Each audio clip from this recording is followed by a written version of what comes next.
ಚನ್ನಗಿರಿ ಕ್ಷೇತ್ರದ ಶಾಸಕರಾಗಿರ್ತಕ್ಕಂಥ ಶಿವಗಂಗಾ ವಿ ಅವರಿಗೂ ಕೂಡ ಹೃತ್ಪೂರ್ವಕವಾಗಿ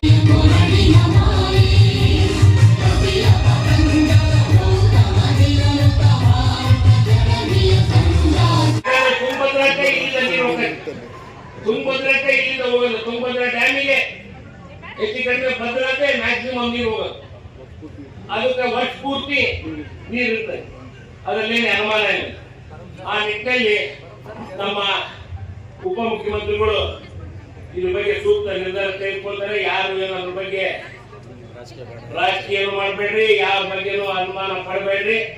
ರೈತರಿಗೆ ಒಟ್ಟು ನಮಗೆ ಟೈಲ್ಯಾಂಡ್ ನೀರು ಮುಟ್ಟ ಕೆಲಸ ಏನಾಗಬೇಕು ಅದ್ರ ಬಗ್ಗೆ. ಆಮೇಲೆ ನಾವು ಯಾವಾಗ ಕೇಳಿದ್ರು ಅವ್ರಿಗೆ ಯಾವಾಗಲೂ ದುಡ್ಡಿಗಿಲ್ಲ ಅಂತಿಲ್ಲ. ಯಾವ್ದಾರ ಗ್ರಾಂಟ್ ಇರಲಿ ಮೊದಲು ಮಾಡ್ಬೇಕು ಅಂತ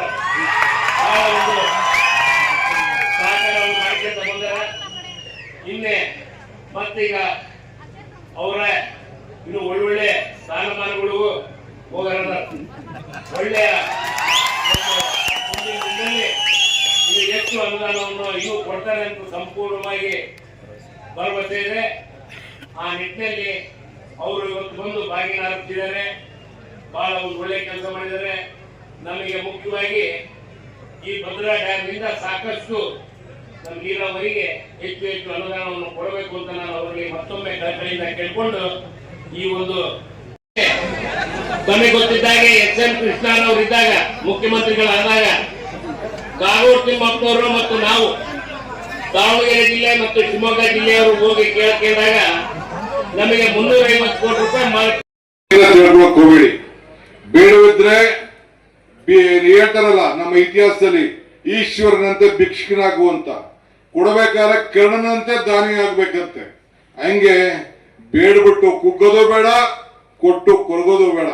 ಆದ್ರೆ ನಮ್ಮ ಸರ್ಕಾರ ಇವತ್ತು ನಾವು 5 ಗ್ಯಾರಂಟಿಗಳನ್ನ ಬಡ ಜನತೆಯ ನಿಮ್ಮ ಬದುಕಿಗೆ ಅನುಕೂಲ ಆಗ್ಬೇಕು ಅಂತೇಳಿ ಈ ಬೆಲೆಗಳ ಏರಿಕೆ ಗಗನಕ್ಕೆ ಹೋಗಿದೆ, ಆದಾಯ ಪಾತಾಳಕ್ಕೆ ಹೋಗಿದೆ. ಆ ದೃಷ್ಟಿಯಿಂದ ನಿಮ್ಗೆಲ್ಲ ಅನುಕೂಲ ಆಗ್ಬೇಕು ಅಂತೇಳಿ 53,000 ಕೋಟಿ ರೂಪಾಯಿ ವರ್ಷಕ್ಕೆ ಇಟ್ಟು ಈಗಾಗಲೇ 1 ಲಕ್ಷ ಕೋಟಿ ರೂಪಾಯಿ ಅಷ್ಟು ನಿಮ್ಮ ಅಕೌಂಟ್ಗೆ ಯಾವ ಮಧ್ಯತೆ ಇಲ್ಲದೆ ನೇರವಾಗಿ ಹಾಕಿದ್ದೇವೆ. ನನ್ನ ತಾಯಂದಿರೆಲ್ಲ ಫ್ರೀಯಾಗಿ ಬಸ್ಸಲ್ಲಿ ಓಡಾಡ್ತಾ ಇದ್ದಾರೆ. ಎಲ್ಲರ ಅಕೌಂಟ್ಗೆ 2,000 ರೂಪಾಯಿ ಹೋಗ್ತಾ ಇದೆ. 200 ಯೂನಿಟ್ ವರ್ಗು ಕರೆಂಟ್ ಉಚಿತವಾಗಿ ಮಾಡ್ತಾ ಇರ್ತಾರೆ. ನೀವೆಲ್ಲ ಇಂಥದ್ದು ಯಾವ್ದಾದ್ರು ಒಂದು ಕಾರ್ಯಕ್ರಮ ಬಿಜೆಪಿ ಅವ್ರು ಮಾಡಿದ್ರ, ಜನತಾದಳದವ್ರು ಮಾಡಿದ್ರ? ನಾನು ಅದಕ್ಕೆ ಎಲೆಕ್ಷನ್ ಬಂದಾಗ ಹೇಳಿದೆ, ಕಮಲ ಕೆರೆಯಲ್ಲಿದ್ದರೆ ಚಂದ, ತೆನೆ ಹೊಲದಲ್ಲಿದ್ದರೆ ಚಂದ. ಈ ದಾನ ಧರ್ಮ ಮಾಡುವ ಕೈ ಅಧಿಕಾರದಲ್ಲಿದ್ರೆ ಮಾತ್ರ ಚಂದ ಅಂತ ಹೇಳಿದ್ದೆ. ಹಂಗೆ ಈ ದಾನ ಧರ್ಮ ಮಾಡುವ ಕೈ ಅಧಿಕಾರಕ್ಕೆ ಬಂದ್ಮೇಲೆ ಈ ಮಲ್ಲಿಕಾರ್ಜುನ್ ನಮ್ ಜೊತೆ ಕ್ಯಾಬಿನೆಟ್ ಬಂದು ಮೊದಲನೇ ದಿನನೇ ನಾವು ಆರ್ಡರ್ ಮಾಡಿ ಎಲ್ಲರಿಗೂ ಕೂಡ ಈ 5 ಗ್ಯಾರಂಟಿಗಳನ್ನ ಜನರಿಗೆ ತಲುಪಬೇಕು ಅಂತ ನಾವು ಮಾಡಿದ್ದೇವೆ. ಬಿಜೆಪಿಯವರು ನಮ್ಮನ್ನ ಕಾಪಿ ಮಾಡಿದ್ರು. ಅವ್ರ ಸರ್ಕಾರಗಳು ಇನ್ನ ಕೂಡ ಜಾರಿ ಮಾಡಕ್ ಆಗಿಲ್ಲ. ಕಷ್ಟನೋ ಸುಖನೋ ನಿಮ್ಮ ಮೇಲೆ ವಿಶ್ವಾಸ ಇಟ್ಟು ಇಂಥ ಕೆಲಸ ಮಾಡಿದ್ದೇವೆ. ನೀವು ಮತ್ತೆ ವಿಶ್ವಾಸ ಇರ್ಲಿ. ಈ ರಾಜ್ಯದಲ್ಲಿ ಮತ್ತೆ ನಿಮ್ದೇ ಸರ್ಕಾರ 28ಕ್ಕೆ ಮತ್ತೆ ಈ ರಾಜ್ಯದಲ್ಲಿ ಕಾಂಗ್ರೆಸ್ ಸರ್ಕಾರ ಅಧಿಕಾರಕ್ಕೆ ಬರ್ತಿದೆ. ಅದು ನೀವೆಲ್ಲ ಬಿಜೆಪಿ ಅವ್ರಿಗೆ ಹೇಳ್ಬೇಕು. ಟೈಮ್ ವೇಸ್ಟ್ ಮಾಡಬೇಡಿ, ನಡೀರಿ. ಸುಮ್ನೆ ನಾವು ಈ ಕಾಂಗ್ರೆಸ್ ಅವ್ರ ಜೊತೆ ಈ ಕೈ ಹಿಡ್ಕೊಂಡು ಈ 5 ಬೆರಳು ಸೇರಿ ಈ ಕೈ ಗಟ್ಟಿ ಆಯ್ತು, 5 ಬೆರಳು ಸೇರಿ ಈ ಕೈ ಮುಷ್ಟಿ ಆಯ್ತು, 5 ಕಾರ್ಯಕ್ರಮ ಸೇರಿ ಈ ಕೈ ಗಟ್ಟಿ ಆಯ್ತು ಇಲ್ವೋ? ಅದನ್ನ ತಾವೆಲ್ಲ ನೀವೆಲ್ಲ ಬೇರೆಯವ್ರಿಗೂ ಹೇಳ್ಬೇಕು. ನಿಮ್ ಸಮಸ್ಯೆ ಏನಿದೆ, ಕೆಲವು ಇಂಟರ್ನಲ್ ಪ್ರಾಬ್ಲಮ್ ವಿಚಾರ ಪ್ರಸ್ತಾವನೆ ಮಾಡಿದ್ದಾರೆ, ಬೇರೆ ಶಾಸಕರುಗಳು ಬಂದಿದ್ದಾರೆ. ಅದನ್ನೆಲ್ಲ ಕೂತ್ಕೊಂಡು ಬಗೆಹರಿಸೋಣ. ಎಲ್ಲರಿಗೂ ಸರ್ವರಿಗೂ ಸಮಬಾಳು ಸಮಪಾಳು ಅಂತ ಹೇಳಿ ನಿಮ್ಮೆಲ್ಲರೂ ಕೂಡ ನೀರಿನ ಸಮಪಾಲವಾಗಿ ಹಂಚುವಂತ ಕೆಲಸವನ್ನ ಮಾಡಿ ಬಂಧುಗಳೇ. ನೋಡಿ, ಶಾಂತವಾಗಿದ್ರೆ ಮಾತಾಡ್ತೀನಿ. ನೀವೇ ಕಿರ್ಚಿ ನಿಮ್ಮ ಹತ್ರ ಇನ್ನ ಹೊಟ್ಟೆ ಹಸಿತಾ ಇದೆ ನಿಮ್ಗೆಲ್ಲ, ನನ್ಗೆ ಗೊತ್ತಿದೆ. ನನಗೂ ಹೊಟ್ಟೆ ಹಸಿತಾ ಇದೆ.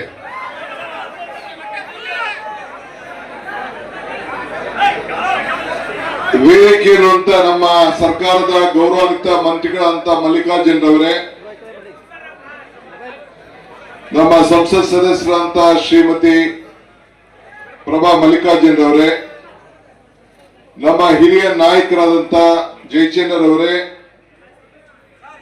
ಹಿರಿಯ ಶಾಸಕರಾದಂತ ಸಂಗಮೇಶ್ವರ್ ಅವರೇ, ಶ್ರೀನಿವಾಸ್ ರವರೇ, MLA ಅವರು, ನಮ್ಮ ತುಗ್ಬಿ MLA ಅವರು, ಬಸವರಾಜ್ ಶಿವಶಂಕರಪ್ಪನವರೇ, ಬಸಂತಪ್ಪನವರೇ, ಲತಾ ಮಲ್ಲಿಕಾರ್ಜುನ್ ಅವರೇ, ರಂಗನಾಥ್ ರವರೇ, ತರೀಕೆರೆ ಶಾಸಕರಾದ ಶ್ರೀನಿವಾಸ್ ಅವರೇ, ಬಲ್ಕೇಶ್ ಬಾನೂರ್ ಅವರೇ, ನಮ್ಮ ಅಂಶು ಅವರು ಅಧ್ಯಕ್ಷರಿದ್ದಾರೆ ಕಾಡಾಗೆ, ನಮ್ಮ ಪ್ರಸನ್ನ ಅವರೇ ಜಿಲ್ಲಾಧ್ಯಕ್ಷರು, ದಾವಣಗೆರೆ ಜಿಲ್ಲಾಧ್ಯಕ್ಷರು ಮತ್ತು ವೇದಿಕೆ ಇರುವಂತ ಎಲ್ಲ ನಮ್ಮ ಮುಖಂಡಗಳು, ಬಸಂತಪ್ಪ ಇಡಾಯ್ತಾಗ ಎಲ್ಲ ಬ್ಲಾಕ್ ಕಾಂಗ್ರೆಸ್ ಅಧ್ಯಕ್ಷಗಳೇ, ನಮ್ಮ ಈಗ ತಾನೇ ಶಾಂತನ್ ಗೌಡ್ರು ವಾದ ಮಾಡ್ತಾ ಇದ್ದಾರೆ ನಿಮಗೋಸ್ಕರ. ಸೊ ಎಲ್ಲ ಮುಖಂಡಗಳೇ, ಸ್ನೇಹಿತರೆ, 92 ವರ್ಷ ಆಗಿತ್ತು ಜೂನ್ ನಲ್ಲಿ ತುಂಬಿ. ಅದಕ್ಕೆ ಹೋಗಿ ನಾವು ಇದೇ ರೀತಿ ಮೊದಲನೇ ಬಾಗಿನ ಅರ್ಪಿಸುವಂತ ಕೆಲಸ ಮಾಡಿದ್ದೇವೆ. ಮೊನ್ನೆ ತಾನೇ ಕೃಷ್ಣೇಗೌಡಿ ಅಣೆಕಟ್ಟಿಗೆ ಹೋಗಿ ಅಲ್ಲಿಗೂ ಕೂಡ ನಮ್ಮ ಜವಾಹರ್ಲಾಲ್ ನೆಹರು ನಮ್ಮ ಆ ಕಾಲದಲ್ಲಿ ನಮ್ಮ ಪ್ರಾರಂಭ ಆಗಿ ಅದಕ್ಕಿಂತ ಮುಂಚಿತವಾಗಿ ಲಾಲ್ ಬಹದ್ದೂರ್ ಶಾಸ್ತ್ರಿ ಅಣೆಕಟ್ಟು ಅದಕ್ಕೂ ಕೂಡ ಪೂಜೆ ಮಾಡಿ ಅರ್ಪಿಸಿದ್ದೇವೆ. ಕಾಂಗ್ರೆಸ್ ಸರ್ಕಾರ ಬಂದಾಗೆಲ್ಲ ಬರ ಅಂತ ಕೆಲವರೆಲ್ಲ ಟೀಕೆ ಮಾಡ್ತಿದ್ರು. ನಾನು ಅವ್ರಿಗೆಲ್ಲ ಹೇಳಿದ್ದೀನಿ, ಟೀಕೆಗಳು ಸಾಯ್ತವೆ, ನಮ್ಮ ಕೆಲಸಗಳು ಉಳಿತವೆ. ಇಷ್ಟು ಮಾತ್ರ ಹೇಳಕ್ಕೆ ನಾನು ಬಯಸ್ತಾ ಇದ್ದೇನೆ. ಇವತ್ತು ನಾವೆಲ್ಲ ಈಗ ತಾನೇ ನಾನು ಜಯಚಂದ್ರ, ನಮ್ಮ ವಾಸು, ರಂಗನಾಥ್ ಎಲ್ಲ ಹೋಗಿ ಏನು ನಮ್ಮ ಗುಬ್ಬಿ ವಾಸು ಕ್ಷೇತ್ರದಲ್ಲಿ ಏನ್ ಕೆಲವು ಬಿಜೆಪಿ ಮತ್ತು ದಳದ ಶಾಸಕರು ಅವರೇನು ಸಣ್ಣ ನ್ಯಾಯ ತಕೊಂಡು ಕೂತಿದ್ರು. ಅಲ್ಲಿಗೆ ಹೋಗಿ ನಾನು ಅಲ್ಲೂ ಕೂಡ ನೋಡಿ ಪೈಪ್ಲೈನ್ ಅದನ್ನು ಕೂಡ ಕುಣಗಲ್ಗೆ ನೀರು ಹೋಗ್ಬೇಕು ಅನ್ನೋ ಒಂದು ವಿಚಾರ ಹಿಂದೆನೆ ಮುಂಜೂರು ಮಾಡಿದ್ದು ಅವ್ರಿಗೆ ಸರ್ಕಾರದಲ್ಲೇ ಮಾಡಿತ್ತು. ಈಗ ಅದನ್ನು ಕೂಡ ವೀಕ್ಷಣೆ ಮಾಡಿಬಿಟ್ಟು ಇಲ್ಲಿಗೆ ಬಂದು ಅದಕ್ಕೆ ಇವತ್ತು ತಡವಾಗಿ ನಿಂತಿದ್ದೇನೆ. ಪ್ರಭಾ ಮಲ್ಲಿಕಾರ್ಜುನ್ ಅವರು ಕೂಡ ನನಗೀಗಾಗಲೇ ಒಂದು ಮನವಿಯನ್ನ ಚಾನೆಲ್ಗಳೆಲ್ಲ ಅನುಕೂಲ ಆಗ್ಬೇಕು, ರಿಪೇರಿ ಆಗ್ಬೇಕು ಅಂತ ಹೇಳಿ ಅವರು ಕೂಡ ಒಂದು 100 ಕೋಟಿ ಯೋಜನೆಯನ್ನ ಈಗ ನನಗೆ ಕೊಟ್ಟಿದ್ದಾರೆ.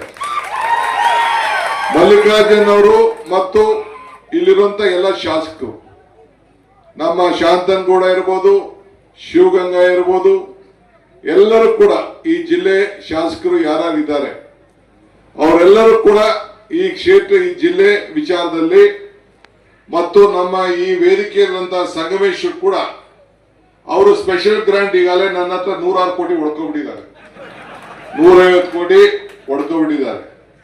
ಅವರು ನಾನು ಬೇಡ ಅಂದ್ರೂ ನಾನು ಇಲ್ಲ, ಇನ್ನೊಂದ್ಸತಿ ಬರುದಿಲ್ಲ ಅಂತಲೇ ಬರ್ಸ್ಬಿಟ್ಟಿದ್ದಾರೆ. ಸೊ ಮೊನ್ನೆ ತಾನೇ ನಾನು ಮಧು ಬಂಗಾರಪ್ಪನವ್ರಿಗೆ ಮತ್ತು ನಮ್ಮ ಕಾಗೋಡು ಕ್ಷೇತ್ರ ಸಾಗರ ಅವ್ರಿಗೂ ಕೂಡ ಗೋಪಾಲ್ ಕೃಷ್ಣ ಅವರು ಕೂಡ ವಿಶೇಷವಾಗಿ ಅವರು ಕೂಡ ಅನುದಾನವನ್ನ ಕೊಟ್ಟಿದ್ದೇನೆ. ನಮ್ಮ ಬಲ್ಕೇಶ್ ಬಾನೂರ್ ಅವರು ಪಾಪ ಯಾವಾಗಲೂ ಕೂಡ ಅವ್ರ MLC ಆಗಿದ್ರು ಕೂಡ ಭದ್ರಾವತಿ ಮತ್ತು ಶಿವಮೊಗ್ಗದ ಜಿಲ್ಲೆಗೆ ಅವರು ಅಪಾರವಾದಂತ ಕಾಳಜಿಯನ್ನು ಇಟ್ಟು ನನ್ನ ಹತ್ರ ಅವರು ಕೂಡ ಒಂದಷ್ಟು ಗ್ರಾಂಟ್ ಅನ್ನ ತೆಗೆದುಕೊಳ್ತಾ ಇದ್ದಾರೆ. ನನ್ಗೆ ಯಾಕೆ ಈ ಮಾತು ಹೇಳ್ತಾ ಇದ್ದೀನಿ ಅಂದ್ರೆ, ಈ ವೇದಿಕೆ ಇರುವಂತ ಎಲ್ಲ ಶಾಸಕರುಗಳು ಎಲ್ಲರೂ ಕೂಡ ಜನರ ಪರವಾಗಿ ಇವತ್ತು, ರೈತರ ಪರವಾಗಿ ಇವತ್ತು ಕೆಲಸ ಮಾಡ್ತಾ ಇದ್ದಾರೆ. ನಿಮ್ಮೆಲ್ಲರ ದೃಷ್ಟಿಯಿಂದ ನಿಮ್ಮೆಲ್ಲರ ಪರವಾಗಿ ಅವರು ಕೂಡ ನಾನು ಎಲ್ಲರೂ ಕೂಡ ಈ ಸಂದರ್ಭದಲ್ಲಿ ನಾನು ಅಭಿನಂದಿಸ್ತೇನೆ. ಒಂದು ಸಮಾಜದಲ್ಲಿ ಏನಿದೆ ಅಂತಂದ್ರೆ, ಅವಕಾಶ ಸಿಕ್ಕಿದಾಗ ಕೆಲವು ಪುಣ್ಯ ಕಾರ್ಯಗಳನ್ನ ನಾವೆಲ್ಲ ಮಾಡಬೇಕಾಗಿದೆ. ನೀವೆಲ್ಲ ಕೂಡ ನಂಬಿಕೆ ಇದೆ ನಮ್ಮ ಮೇಲೆ, ಏನಾದ್ರು ಒಂದು ಸಾಧನೆ ಮಾಡ್ತಾರೆ ಅಂತ. ಮರಕ್ಕೆ ಬೇರು ಎಷ್ಟು ಮುಖ್ಯನೋ ಮನುಷ್ಯನಿಗೆ ನಂಬಿಕೆ ಕೂಡ ಅಷ್ಟೇ ಮುಖ್ಯ. ನೀವು ಇಷ್ಟು ದೊಡ್ಡ ಸಂಖ್ಯೆಯಲ್ಲಿ ಇವತ್ತು ನೀವು ನನ್ನ ಮೇಲೆ, ನಮ್ಮ ಸರ್ಕಾರದ ಮೇಲೆ ನಂಬಿಕೆ ಇಟ್ಕೊಂಡು ರೈತರನ್ನ ಬದುಕಿಸ್ತಾರೆ, ನಮ್ಮ ಜೀವನ ನಾಡಿ ಈ ಭದ್ರಕ್ಕೆ ಒಂದು ವಿಶೇಷವಾದಂತಹ ಶಕ್ತಿ ತುಂಬ್ತಾರೆ ಅಂತೇಳಿ ಬಹಳ ವಿಶ್ವಾಸದಿಂದ ಬಂದಿದ್ದೀರಿ. ಬೇರಿಲ್ಲ ಅಂದ್ರೆ ಈ ಮರ ಉಳಿಲಿಕ್ಕೆ ಸಾಧ್ಯ ಇಲ್ಲ. ಹಂಗೆ ಮನುಷ್ಯನಿಗೆ ನಂಬಿಕೆ ಇಲ್ಲ ಅಂದ್ರೆ ಯಾವ ಕೆಲಸ ಕೂಡ ಇಲ್ಲ. ನಾನು ಆಗಾಗ ಒಂದು ಮಾತು ಹೇಳ್ತಾ ಇರ್ತೀನಿ, ಮಾತು ಕೊಡೋದು ಮುಖ್ಯ ಅಲ್ಲ, ಕೊಟ್ಟ ಮಾತನ್ನ ನಾವು ಉಳಿಸ್ಕೊಳ್ಬೇಕು ಅಂತೇಳಿ. ಹಂಗೆ ದೇವರು ನಿಮಗೆ ವರನೂ ಕೊಡೋದಿಲ್ಲ, ಶಾಪನೂ ಕೊಡೋದಿಲ್ಲ, ಅವಕಾಶ ಮಾತ್ರ ಕೊಡ್ತಾನೆ. ಆ ಅವಕಾಶವನ್ನ ಸರಿಯಾದ ರೀತಿಯಲ್ಲಿ ನಾವು ಉಪಯೋಗಿಸ್ಕೊಳ್ಬೇಕು. ನಮ್ಮ ಮಲ್ಲಿಕಾರ್ಜುನರವರು ನನ್ನ ಹತ್ರ ಅನೇಕ ಬಾರಿ ಅವರು ಕೂಡ ಬಂದು ಇಡೀ ಜಿಲ್ಲೆ ಭದ್ರಗೆ ಸೇರಿದಂತ ಎಲ್ಲ ಹಳ್ಳಿಗಳಿಗೆ ಯಾವುದೇ ಸಮಸ್ಯೆ ಇರಲಿ ತಾಲೂಕುಗಳಿಗೆ ಸಹಾಯ ಆಗ್ಬೇಕು ಅಂತೇಳಿ ಅವರು ಕೂಡ, ನಾನೇನೋ ಅವ್ರ ಹೆಂಗಸರು ಮಾತ್ರ ಅರ್ಜಿ ಕೊಟ್ಟವ್ರೆ, ನಮ್ಮ MP ಕೊಟ್ಟವ್ರೆ ಅಂದ್ರೆ ಅವ್ರು ಬೇರೆ ಒಂದು ಸಪರೇಟ್ ಆಗಿ ಕೊಟ್ಟವ್ರೆ, ಅವ್ರು ಬೇರೆ ಒಂದು ಕೊಟ್ಟಿದ್ದಾರೆ. ನೋಡ್ತೀನಿ 2 ಕೋಟಿಯಿಂದ ಆಗ್ಲಿ ಅಂತ ನಾನು ನೋಡ್ತೇನೆ. ಅದನ್ನ ಯಾವ ರೀತಿ ಸಹಾಯ ಮಾಡಬೇಕು ಆ ರೀತಿ ನಾನು ಸಹಾಯವನ್ನ ಮಾಡ್ತೇನೆ. ಇವತ್ತು ನಾವೆಲ್ಲ ಬಹಳ ಸಂತೋಷದಿಂದ ಇವತ್ತು ನಿಮ್ಮ ಬಂದು ಬಾಗಿನ ಅರ್ಪಿಸುವಂತ ಕೆಲಸ ಮಾಡಿದ್ದೇವೆ.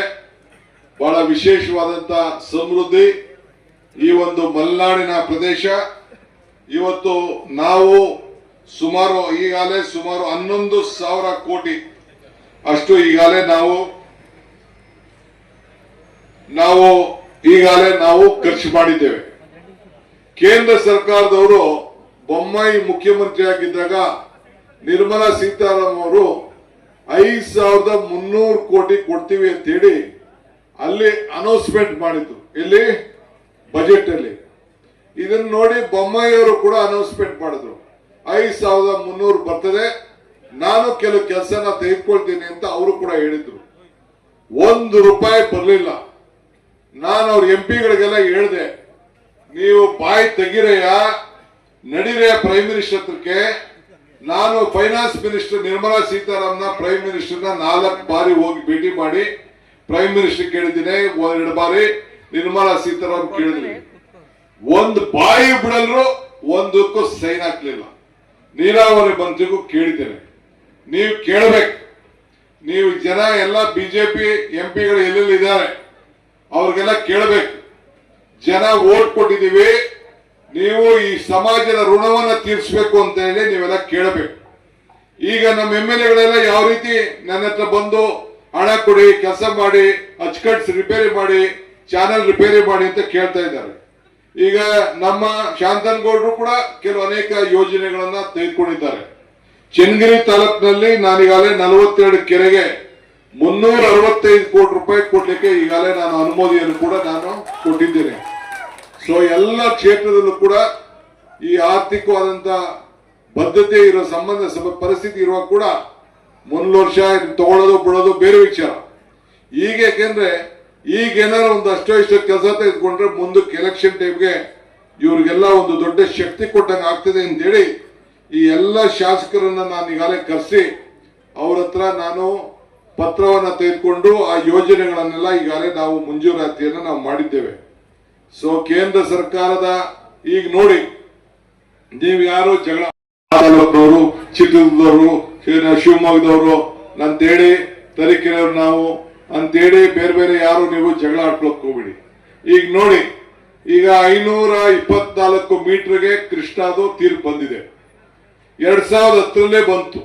ನಾನು ಜಯಚಂದ್ರ ಎಲ್ಲ ಮೊನ್ನೆ ಸೆಂಟ್ರಲ್ ಮಿನಿಸ್ಟರ್ ಹೋಗಿ ಭೇಟಿ ಮಾಡಿದ್ರು. ಅವರು ಪರ್ಮಿಷನ್ ಕೊಡ್ತಾ ಇಲ್ಲ. ಏರ್ಸಗಡ್ಡ ಏನ್ ರೈತರೆಲ್ಲ ಅಲ್ಲಿ ದೊಡ್ಡ ಗಲಾಟೆ ನಡೀತಾ ಇದೆ. ಒಬ್ರು MP ಗಳು ಬಾಯಿ ಬಿಡ್ತಾ ಇಲ್ಲ. ಕೇಂದ್ರದಲ್ಲಿ ಇಲ್ಲಿ ಬಿಜೆಪಿ ಸರ್ಕಾರ ಇದೆ, ಈ ರಾಜ್ಯದಲ್ಲೂ ಬಿಜೆಪಿ ಸರ್ಕಾರ ಇತ್ತು, ಆಗೂ ಕೂಡ ಅವ್ರು ಮಾಡಲಿಲ್ಲ. 2 ಸತಿ ಮೀಟಿಂಗ್ ಕರೆದಿದ್ರು, ಮೀಟಿಂಗ್ ಮುಂದಾಕಿದ್ರು. ಇವತ್ತು ಪೇಪರ್ ಅಲ್ಲಿ ಇದೆ, ಫಡ್ನವೀಸ್ ಹೇಳಿದ್ದಾರೆ ನಾವು ಏರ್ಸ್ಲಿಕ್ಕೆ 519ರಿಂದ 24 ಏರ್ಸ್ಲಿಕ್ಕೆ ಅವಕಾಶ ಕೊಡುವುದಿಲ್ಲ ಅಂತ. ಮಿಸ್ಟರ್ ಫಡ್ನವೀಸ್, ಇದು ನಿಮ್ಮ ಹಕ್ಕಲ್ಲ, ಕರ್ನಾಟಕ ರಾಜ್ಯದ ಜನತೆಯ ಹಕ್ಕಿದು ಅನ್ನೋ ಒಂದು ಮಾತನ್ನ ಹೇಳಲಿಕ್ಕೆ ನಾನು ಬಯಸ್ತಾ ಇದ್ದೇನೆ. ನಿಮ್ಗೆ ಬದ್ಧತೆ ಇತ್ತು ಅಂದ್ರೆ ಈ ರಾಜ್ಯದ ಎಲ್ಲ MP ಗಳಿಗೆ ಏನ್ ಗೆದ್ದಿದ್ದಾರೆ, ನಿಮ್ಗೆ ಈ ರಾಜ್ಯದ ಜನತೆಯ ಋಣ ತೀರಿಸಬೇಕು ಅನ್ನೋದಿದ್ರೆ, ನಿಮ್ಗೆ ಸ್ವಾಭಿಮಾನ ಇದ್ರೆ, ಇವತ್ತು ಕಳಸಾ ಬಂಡೂರಿಗೆ ಮತ್ತು ಏನ್ ಮೇಕೆದಾಟಿಗೆ ಮತ್ತು ಇವತ್ತು ಏನು ನಮ್ಮ ಈ ಒಂದು ಯೋಜನೆಗೆ ಹಣ ಕೊಡುವಂಥದ್ದು ಮತ್ತು ಕೃಷ್ಣ ಯೋಜನೆಗೆ ನಮ್ಮ ಏನು ನೋಟಿಫಿಕೇಶನ್ ಗೆಜೆಟ್ ನೋಟಿಫಿಕೇಶನ್ ಮಾಡುವಂತ ಕೆಲಸ ಎಂಪಿಗಳು ಮಾಡಬೇಕು. ಇಲ್ಲಾಂದ್ರೆ ನೀವು ರಾಜೀನಾಮೆ ಕೊಟ್ಬಿಟ್ಟು ಮತ್ತೆ ಮರು ಚುನಾವಣೆಗೆ ಹೋಗೋದು ಸೂಕ್ತ ಅನ್ನೋ ಮಾತನ್ನ ಈ ಸಂದರ್ಭದಲ್ಲಿ ಹೇಳಲಿಕ್ಕೆ ನಾನು ಬಯಸ್ತಾ ಇದ್ದೇನೆ. ಯಾಕೆಂದ್ರೆ ಒಂದಿನ ಪ್ರೈಮ್ ಮಿನಿಸ್ಟರ್ ನೀವು ಭೇಟಿ ಮಾಡಲಿಲ್ಲ, ನೀರಾವರಿ ಮಿನಿಸ್ಟರ್ ಮಾಡಲಿಲ್ಲ, ಪಾರ್ಲಿಮೆಂಟ್ ಅಲ್ಲೂ ನೀವು ಮಾತಾಡಕ್ ಹೋಗ್ಲಿಲ್ಲ. ಇವರು ಮಾತ್ರ ಒಂದಿನ ನಮ್ಮ ಸೆಂಟ್ರಲ್ ಮಿನಿಸ್ಟ್ರು ಪ್ರಹ್ಲಾದ್ ಜೋಶಿ ಅವರು ಬಂದು ಹೋದಾಗ ನಾನು ಭೇಟಿ ಮಾಡಿದಾಗ ನಾನು ಮಾತಾಡಿದ್ದೀನಿ ಅಂತ ಕೆಲವರು ಹೇಳಿದ್ರು. ಅದು ಬಿಟ್ರೆ ಇನ್ಯಾರು ಕೂಡ ಮಾತಾಡಿದ್ದನ್ನು ನಾನು ಗಮನಿಸಲಿಲ್ಲ. 2 ಸತಿ ಸೋಮಣ್ಣ ಅವರು ಬಂದಿದ್ರು ನನ್ನ ಜೊತೆ. ಅದು ಬಿಟ್ರೆ ಏನು ಪ್ರಯೋಜನ ಆಗಲಿಲ್ಲ. ಬರೀ ಪುಟ್ಟಿ ಖಾಲಿ ಪುಟ್ಟಿ ಮಾತ್ರ. ಆದ್ರಿಂದ ಈ ಸಂದರ್ಭದಲ್ಲಿ ತಮ್ಗೆ ಹೇಳೋದಿಷ್ಟೇ, ಭದ್ರಾ ತುಂಬಿದೆ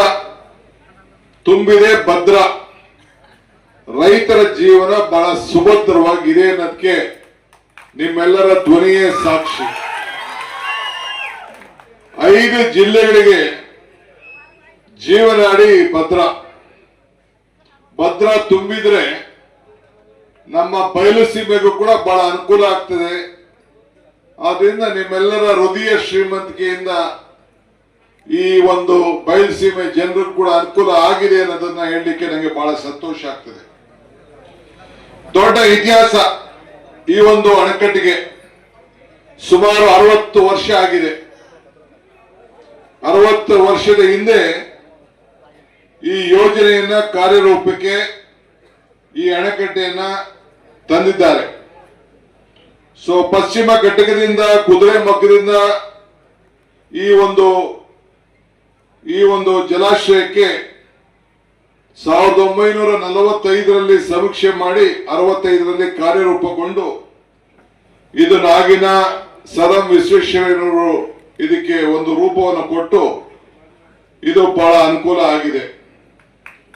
ನೀವೆಲ್ಲ ರೈತರು ಬಹಳ ಹುಮ್ಮಸ್ಸಿಂದ ಬಂದಿದ್ದೀರಿ. ರೈತನಿಗೆ ಸಂಬಳ ಇಲ್ಲ, ರೈತನಿಗೆ ಪ್ರಮೋಷನ್ ಇಲ್ಲ, ರೈತನಿಗೆ ಪೆನ್ಷನ್ ಇಲ್ಲ, ರೈತನಿಗೆ ಲಂಚ ಇಲ್ಲ, ರೈತನಿಗೆ ರಿಟೈರ್ಮೆಂಟ್ ಇಲ್ಲ. ಇಂಥ ರೈತರನ್ನ ಬದುಕಿಸ್ಬೇಕು ಅಂತೇಳಿ ನಮ್ಮ ಸರ್ಕಾರ ಬದ್ಧವಾಗಿದೆ ಅಂತ ಹೇಳಲಿಕ್ಕೆ ನನಗೆ ಬಹಳ ಸಂತೋಷ ಆಗ್ತದೆ. ಇವತ್ತು ಇತಿಹಾಸದಲ್ಲಿ, ಎಷ್ಟು ವರ್ಷಗಳ ಇತಿಹಾಸದಲ್ಲಿ ಜುಲೈ ತಿಂಗಳಲ್ಲೇ 3-4 ಬಾರಿ ಮಾತ್ರ ತುಂಬಿದೆ. ಮೊನ್ನೆ ತಾವೆಲ್ಲ ಗಮನಿಸಿದಿರಿ, ಕಾವೇರಿ ನೀರು ಜೂನ್ ನಲ್ಲೇ ಹೋಗಿ ನಾನು ಸಿದ್ದರಾಮಯ್ಯ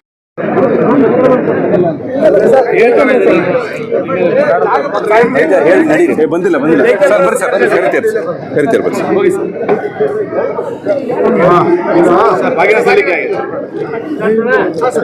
ಭದ್ರಾ ತುಂಬಿದೆ. ನಮ್ಮೆಲ್ಲರ ರೈತರು ಬದುಕು ಬಹಳ ಗಟ್ಟಿಯಾಗಿದೆ. ಈ ತಿಂಗಳಲ್ಲಿ ಇದು 4ನೇ ಬಾರಿ ಅನೇಕ ಕಾರ್ಯಕ್ರಮಗಳನ್ನು ನಾವು ನೀರನ್ನ ಕೊನೆ ಭಾಗದ ಬಯಲಿಗೆ ಇದಕ್ಕೆ ಅನೇಕ ಯೋಜನೆಗಳನ್ನು ಕೇಂದ್ರ ಸರ್ಕಾರ ಕೊಡಬೇಕಾದ ದುಡ್ಡು ಕೊಟ್ಟಿಲ್ಲ. 10,500 ಕೋಟಿ ರೂಪಾಯಿ, 5,400 ಕೋಟಿ ರೂಪಾಯಿ ಕೊಟ್ಟಿದೆ. ಈಗಾಗಲೇ 10,500 ಕೋಟಿ ರೂಪಾಯಿ ನಾವು ಖರ್ಚು ಮಾಡಿದ್ದೇವೆ. ಸೊ ಇನ್ನು ಲಾಸ್ಟ್ ಕೊನೆಯವರೆಗೂ ಕೂಡ ಕೊನೆ ಇರುವವರೆಗೂ ಕೂಡ ಡೈಲೆಂಟ್ ನೀರನ್ನು ಒದಗಿಸಬೇಕು ಅಂತೇಳಿ ಈಗಾಗಲೇ ಅನೇಕ ಕಾರ್ಯಕ್ರಮಗಳನ್ನು ನಾವು ರೂಪಿಸಿಕೊಂಡಿದ್ದೇವೆ. ಒಂದು ಬಹಳ ಪ್ರಮುಖವಾದ ವಿಚಾರ ನಿಮ್ಮ ಹತ್ರ ಇವತ್ತು ಮಾತಾಡ್ತಿದ್ದೇವೆ. ಫಡ್ನವೀಸು ನಾವು 524 ಕೃಷ್ಣ ಏನು ಒಂದು ಗೆಜೆಟ್ ನೋಟಿಫಿಕೇಶನ್ ಮಾಡೋಕ್ಕೆ ಕೊಡುವುದಿಲ್ಲ ಅಂತ ಫಡ್ನವೀಸ್ ಹೇಳಲಿಕ್ಕೆ ನಾನು ಬಯಸ್ತಾ ಇದ್ದೀನಿ. ಏನು ಜಡ್ಜ್ ಅಲ್ಲ, ಅದು ನಮ್ಮ ನೀರು, ನಮ್ಮ ಹಕ್ಕು. ನಮಗೆ 524 ಕೂಡ ಈಗಾಗಲೇ ನೋಟಿಫಿಕೇಶನ್ ಆಗಿದೆ, ತೀರ್ಪು ಬಂದಿದೆ. ಗೆಜೆಟ್ ಆಗಬೇಕಷ್ಟೇ. ಅದು ನೀವು ನಿಲ್ಲಿಸಲಿಕ್ಕೆ ನಿಮ್ಮ ಕೈಲಿ ಆಗೋದಿಲ್ಲ. ಇದು ನೀವು ರಾಜಕಾರಣ ಮಾಡ್ಬೋದು. ಇಡೀ ನಿಮ್ಮ ಪಕ್ಷ ಕರ್ನಾಟಕ ರಾಜ್ಯದಲ್ಲಿ ಧೂಳಿಪಟ ಆಗ್ತದೆ. ಇದ್ರ ಮೇಲೆ ನಾವು ಚುನಾವಣೆಯನ್ನು ನಾವು ನಡೆಸ್ತೇವೆ. ನಮ್ಗೆ ಗೊತ್ತಿದೆ. ಆ ರೈತರ ಬದುಕಿಗೋಸ್ಕರ ಈಗಾಗಲೇ ನಾವು ಕ್ಯಾಬಿನೆಟಲ್ಲಿ ನಾಳಿದ್ದು 16ನೇ ತಾರೀಕು ನಡೆಯುವಂಥ ಸ್ಪೆಷಲ್ ಕ್ಯಾಬಿನೆಟಲ್ಲಿ ಆ ರೈತರ ಪರಿಹಾರ ವಿಚಾರದಲ್ಲಿ ನಾವು ತೀರ್ಮಾನವನ್ನು ನಾವು ಮಾಡೋದಿದ್ದೇವೆ. ಸ್ಪೆಷಲ್ ಕ್ಯಾಬಿನೆಟ್ ಕೂಡ ನಾವು ಈಗಾಗಲೇ ಕರೆದಿದ್ದೇವೆ. ನಾವು ರೈತರಿಗೆ ಸಹಾಯ ಮಾಡಬೇಕು ಅಂತ ಇರ್ಬೇಕಾದ್ರೆ ನೀವು ರೈತರ ವಿರೋಧಿ ನೀತಿಯಾಗಿ ಇವತ್ತು ಬಿಜೆಪಿಯವರು ಕೆಲಸ ಮಾಡ್ತಾರೆ. ಇದು ಮೊದಲು ನೀವು ತಿಳ್ಕೊಳ್ಳಿ. ಇವತ್ತು ಕೊಟ್ಟ ಮಾತನ್ನು ನಿಮ್ಮ ಕೈ ಉಳಿಸ್ಕೊಳ್ಳೋಕ್ಕಾಗಲಿಲ್ಲ. ಬಜೆಟಲ್ಲಿ ಏನು ನಿರ್ಮಲಾ ಸೀತಾರಾಮನ್ ಓದಿದ್ರು ಅದು ಕೂಡ ಇವತ್ತು ಬೊಮ್ಮಾಯಿ ಅವರು ಏನು ಹಾಕಿದ್ರು ಬಜೆಟಲ್ಲಿ ಅದನ್ನು ಕೂಡ ₹1 ಇವತ್ತು ಕೊಟ್ಟಿಲ್ಲ. ಸೊ ಕಾರ್ಯರೂಪಕ್ಕೆ ಆಗಿಲ್ಲ. ಇದ್ರ ವಿರುದ್ಧ ನಾವು ಹೋರಾಟ ಮಾಡ್ತೇವೆ. ನಮ್ಮ ಜನರಿಗೆ ನ್ಯಾಯ ಒದಗಿಸಿಕೊಡುವಂಥ ಕೆಲಸವನ್ನು ನಾವು ಮಾಡ್ತೀವಿ. ಸರ್, ಕಾಂತರಾಜ್ ವರದಿ ಸರ್ ರಾಜ್ಯ ಸರ್ಕಾರ ಒಪ್ಪಿದೆ ಸರ್. ಕಾಂತರಾಜ್ ವರದಿ ಈಗ ಕಾಂತರಾಜ್ ವರದಿ ಈಗಾಗಲೇ ನಮ್ಮ ಮುಖ್ಯಮಂತ್ರಿಗಳು ಕ್ಯಾಬಿನೆಟಲ್ಲಿ ಈಗಾಗಲೇ 10 ವರ್ಷ ಆಗಿದೆ. ನಾವು ವಾಪಸ್ಸು ಮತ್ತೆ ಮರು ಮಾಡಬೇಕು ಅಂತೇಳಿ ಈಗಾಗಲೇ ತೀರ್ಮಾನ ಮಾಡಿ ಡೇಟು ಕೂಡ ಫಿಕ್ಸ್ ಆಗಿದೆ. ಇಷ್ಟಾದ್ಮೇಲೆ ಇನ್ನೇನಿದೆ ಅಲ್ಲ ಒಪ್ಪಿಲ್ಲ ಅಂತ ಅರ್ಥ ಸರ್. ನಾನೇನು ಮಾತಾಡಲ್ಲ, ಅದನ್ನು ಚೀಫ್ ಮಿನಿಸ್ಟ್ರು ನಮ್ಮ ಸೋಷಿಯಲ್ ಮಿನಿಸ್ಟರ್. ಸರಿ, ಬಲ್ದಂಡ ವಿಚಾರದಲ್ಲಿ ಸಾಕಷ್ಟು ಹೋರಾಟಗಳಾಯ್ತು, ಆದರೆ ತಾತ್ಕಾಲಿಕವಾಗಿ ಸ್ಥಗಿತ ಮಾಡಿದ್ದಾರೆ. ನೆಕ್ಸ್ಟ್ ಏನು ಅಂತ ಹೇಳಿ ಸರ್? ಕೂತ್ಕೊಂಡು ಮಾತಾಡ್ತೀವಿ. ಯಾರು ನೀರು ಕುಡಿಯೋ ನೀರಿಗೆ ಅಂತೂ ಪ್ರಯಾರಿಟಿ ಕೊಡಲೇಬೇಕು. ಕುಡಿಯೋ ನೀರಿಗೆ ನಾವು ರಾಜಕಾರಣ ಮಾಡೋಕೆ ಹೋಗುದಿಲ್ಲ. ಬೇರೆ ರೈತರು ಕೂಡ ಎಲ್ಲರೂ ಕರೆಸಿ, ನಮ್ಮ ಮುಖಂಡರು ಕರೆಸಿ ಕೆಲವು ಏನಾದ್ರು ಆದಾಯ ಯೋಜನೆ ಸೆಂಟ್ರಲ್ ಗೌರ್ಮೆಂಟ್ ಪರ್ಮಿಷನ್ ಕೊಡ್ತಾರೆ. ಅವರು ವೈಲ್ಡ್ ಲೈಫಲ್ಲಿ ನಮಗೆ ಕ್ಲಿಯರೆನ್ಸ್ ಕೊಡಬೇಕು. ನಾನು ಟೆಂಡ್ರು ಕೂಡ ಕರೆದುಬಿಟ್ಟಿದ್ದೀನಿ. ಟೆಂಡ್ರು ಅವರು ಕ್ಲಿಯರೆನ್ಸ್ ಕೊಟ್ಟರೆ ಆ ಟೆಂಡ್ರನ್ನ ಜಾರಿ ತಂದು ಕೆಲಸ ಪ್ರಾರಂಭ ಮಾಡ್ತಾರೆ. ನಿಮ್ಮ ಅಭಿಮಾನಿ ಬಳಗ ನೀವು CM ಆಗ್ಬೇಕು ಅಂತ ಹೇಳಿ ದೊಡ್ಡ ಹೋಮ ಮಾಡ್ತೀರಾ.